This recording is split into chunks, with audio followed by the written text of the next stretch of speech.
Thanks for watching the Council in Brief. I'm Susan Kennedy. We're here with the news of the Montgomery County Council for this third week in October. Up first this week, release of a report from the Council's Office of Legislative Oversight analyzing the impact the public schools budget will have on the county's future budgets. As council members tell us, the report contains information that has raised several concerns. What OLO did for the council today was to give us a snapshot into decisions that were made by the Board of Education.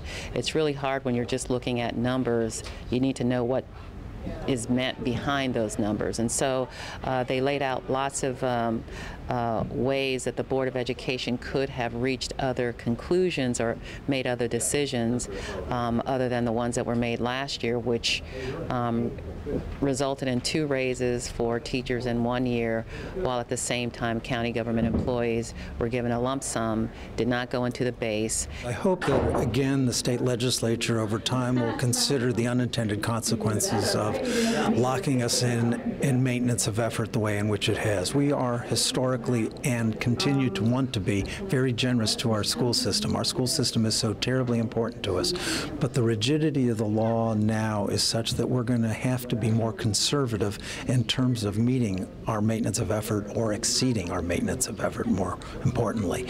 So my hope is that we'll have those conversations going forward. Also this week, action on a regulation that establishes a new recycling goal for Montgomery County of 70% of the solid waste stream by the end of 2020. This regulation also changes the methodology by which the county's overall recycling rate is calculated. Councilmember Nancy Florine tells us more. Montgomery County residents are really dedicated to this objective. We've pretty much achieved our 50% goal of recycling. So the question is, can we move forward and achieve a greater goal? I think so. Part of the issue historically has been with businesses and with multifamily operations. How do we ensure that folks within really a group situation contribute significantly to the recycling goal? Members of the Council's Government Operations and Fiscal Policy Committee met to review the performance of the county's cable providers during recent episodes of severe weather. During the work session, members discussed possible preventative measures that could be taken to keep information flowing during future emergencies. A couple of things already have begun to happen. There have already been conversations about having the cable providers participate in emergency management conversations during storms so that we can begin to coordinate. We are seeking certain remedies that we're going to explore at the state level.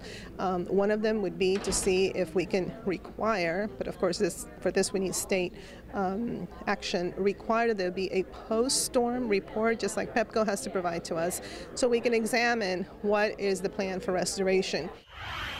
And finally, October is officially Breast Cancer Awareness Month, and council members took time to recognize this with a proclamation from Councilmember Nancy Florine. A breast cancer survivor herself, Florine has made it her goal to encourage all women to get their mammograms. It seems to be a growing scourge. I'm lucky enough I've made it through a year after being diagnosed and treated. Councilmember Navarro's sister passed away several years ago from this horrible thing, and we all have friends and family who are diagnosed on a pretty regular basis now. And so we thought we would take this opportunity to let people know there's hope, there's support, there are friends. This county has made every effort to let people know, people who've been diagnosed, that there are opportunities for support, for answering questions, for addressing these personal crises in the night that so many women have these days. Well, that wraps up this edition of the Council in Brief. For County Cable Montgomery, I'm Susan Kennedy. Thanks for watching.